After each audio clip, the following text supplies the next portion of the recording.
cette vidéo, j'ai décidé de vous parler de Star Wars. Juste avant de commencer la vidéo, je tenais à m'excuser parce que j'ai eu quelques problèmes de cadre, alors ça se peut que l'image change d'un plan à l'autre. C'est parti! La réplique « Luke, je suis ton père » n'existe pas. La vraie scène est en fait... Obi-Wan never told you what happened to your father. He told me enough. He told me you killed him. No.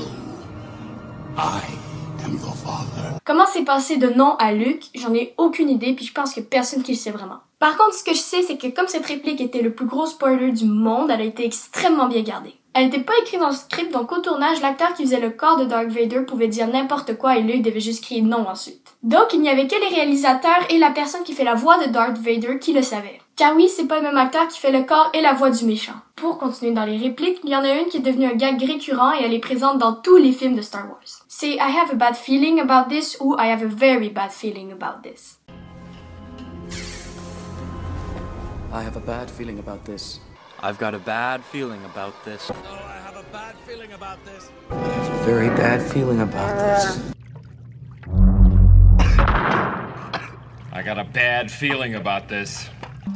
I have a bad feeling about this. But I have a bad feeling about this.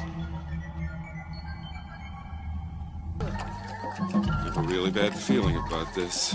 Yoda a failli être joué par un singe. Et oui, à la base, George Lucas voulait que Yoda soit joué par un singe avec une canne qui aurait été dressée. Mais il s'est vite avéré que c'était plus simple de faire une marionnette. Enfin, plus simple, pas vraiment. Pour que Yoda puisse se promener, l'équipe du tournage a dû élever le décor pour que les marionnettistes se promenaient en dessous. Donc, dans le plancher du décor, il y avait des trous là où Yoda devait se promener. Mais effectivement, c'est quand même un peu plus pratique que de dresser un singe. George Lucas avait prévu une fin totalement différente à son film au début. Parce qu'à la base, la première trilogie de Star Wars devait être en fait un seul film. Bon, pour en revenir à la fin, à la base, Han Solo mourait, les rebelles se faisaient décimer et Luke disparaissait dans la nature. Oui, ce n'est pas une fin très joyeuse. Mais le problème à l'époque, c'est que le réalisateur créait ses films avec les revenus des jouets, et il avait peur qu'en tuant les personnages principaux, plus personne n'allait les acheter et n'allait pas pouvoir continuer. Mais il y avait tout de même un personnage qui aurait pu mourir. En effet, si vous remarquez bien, à chaque fin de film, Han Solo a une possibilité de ne pas revenir dans le suivant. C'est tout simplement parce que l'acteur qui le jouait n'était jamais sûr de vouloir revenir pour le suivant. Mais bien sûr, finalement, Harrison Ford a joué dans tous les Star Wars. Maintenant qu'on sait que Lucas voulait une fin un peu plus anarchique pour son film, on peut comprendre qu'il essaie de trouver des alternatives.